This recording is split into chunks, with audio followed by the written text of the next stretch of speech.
We're in your city. We're in your house.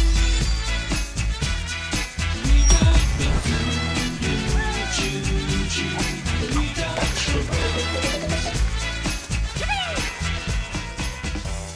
Last year, Chris Roper reviewed Little Big Planet and used all sorts of adjectives to describe it. Stuff like fantastic, incredible, and so on. Now Sackboy and all of his cardboard components are storming Sony's portable and Little Big Planet PSP. Here you're once again a creator in the LBP universe, and you have to navigate your platforming Sackboy through 7 different lands as you help other Little Big Planet creators out of jams so that they can make it to the creator parade. To get these artists on board, you'll need to fight giant apes, dodge lasers, and so much more in adorable environments that aren't afraid to get tough on your burlap behind.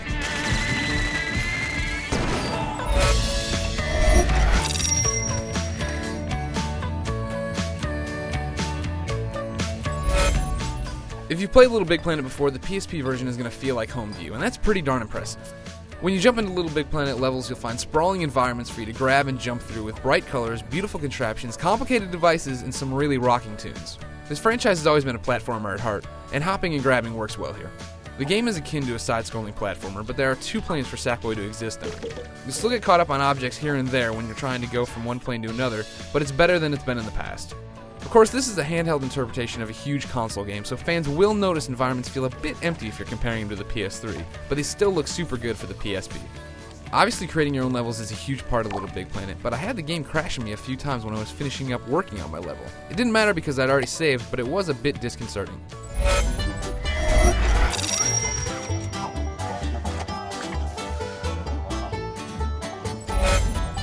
The 2 or 3 crashes I had while finishing up building my level really didn't get me down because creating was so much fun. I quickly fell in love with this game's ability to let my imagination run wild.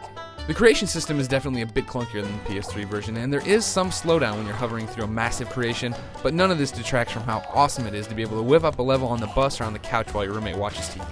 Of course, playing the levels in Little Big Planet is a pretty nifty experience itself. Sony tossed in more than 30 developer-created levels, and they're chock full of adorable characters, deadly challenges, and prize bubbles to collect. I can tell you that the challenges found in Tinseltown are some of the best Little Big Planet levels I've played on any platform. The areas can be a bit simple, but there's no denying how much fun it is to jump through these things, and collectors like myself will totally want to double back and search for hidden prize bubbles. Although there's no multiplayer of any kind in Little Big Planet PSP, you can share your levels with friends via ad hoc mode, and you can still upload your created levels to the game servers and download everyone else's. So even though not every level is going to be a winner, there's the potential for seemingly unlimited free content with this game.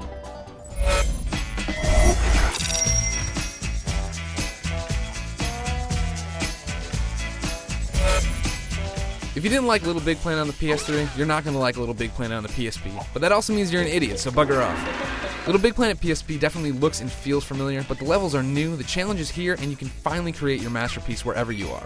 Yes, multiplayer and some kind of PS3 connectivity would have been nice, the loads could have been shorter, and things can feel a bit too simple. But this game is fun and provides a hell of a lot of content for a single PSP game. For the full written review, check out IGN.com.